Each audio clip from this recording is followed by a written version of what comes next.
In the previous episode, we witnessed Jerusalem dyed red by the bloody crusade of 1099.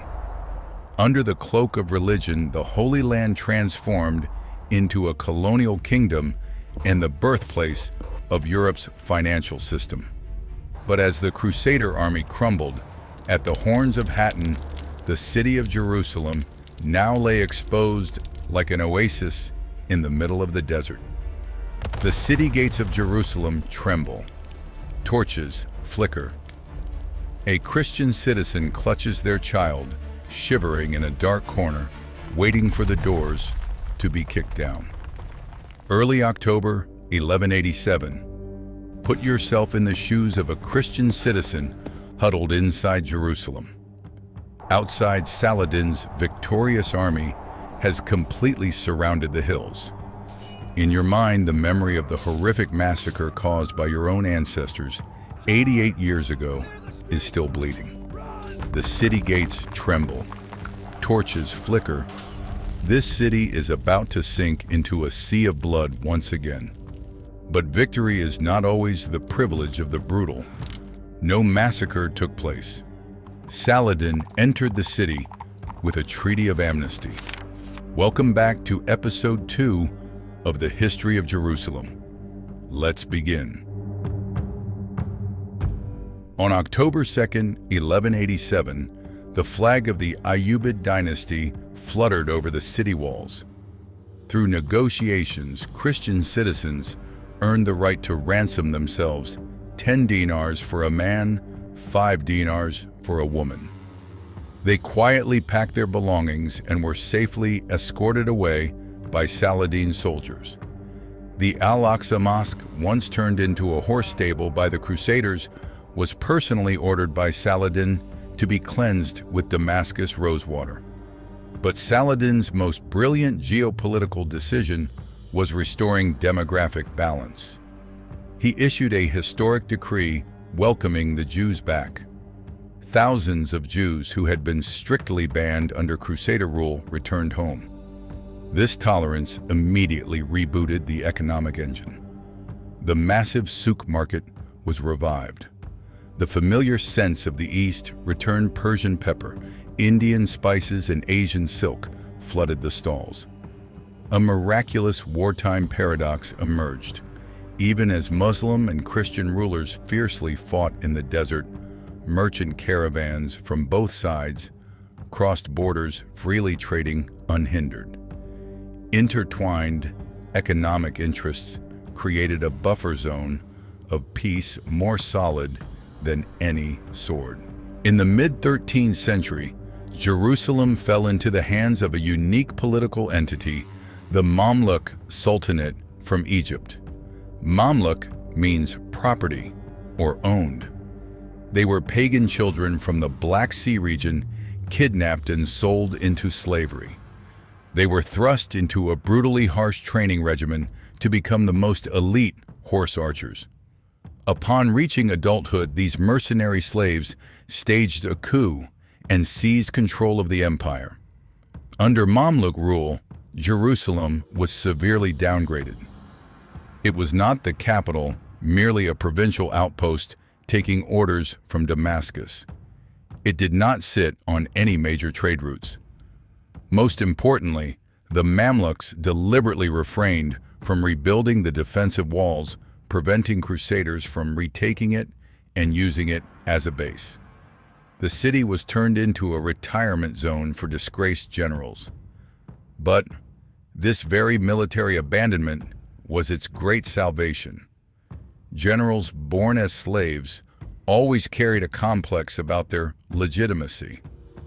They realized if they couldn't turn Jerusalem into a military fortress, they would use money to turn it into a super pilgrimage center, a fortress of faith to be recognized by their subjects as true Islamic leaders. If you were a powerful general possessing a massive fortune, but by law that wealth would be confiscated by the state upon your death, what would you do? You would bypass the law by donating it to God. The core issue of Mamluk society was the principle of non-inheritance. Wealth could not be passed down to children. To protect their estates, the Mamluk elite utilized an ancient economic legal tool, the Waqf charitable endowment. A general would draw up a deed donating his market's dye workshops or estates to God. That property was instantly frozen, exempt from all taxes, and the emperor could not confiscate it. The profits from it would be used to build public works in Jerusalem, such as madrasas, hospitals, or fountains. But the lucrative loophole lay here. The donor had the right to appoint their own descendants as the fund's administrator and receive a percentage of the profits. Waqf was both an act of charity and a perfect financial trust tool to permanently protect family interests. Thanks to this economic incentive, Jerusalem witnessed an unprecedented construction boom. Every inch of land around the Temple Mount was filled with architectural masterpieces. Buildings like the Madrasa al-Ashrafiyya, constructed using the exquisite block technique, rose brilliantly. Waqf was not just an expression of piety. It was the smartest obituary that shaped the city's dazzling architectural landscape and ensured its survival for centuries. Jerusalem is a parched land.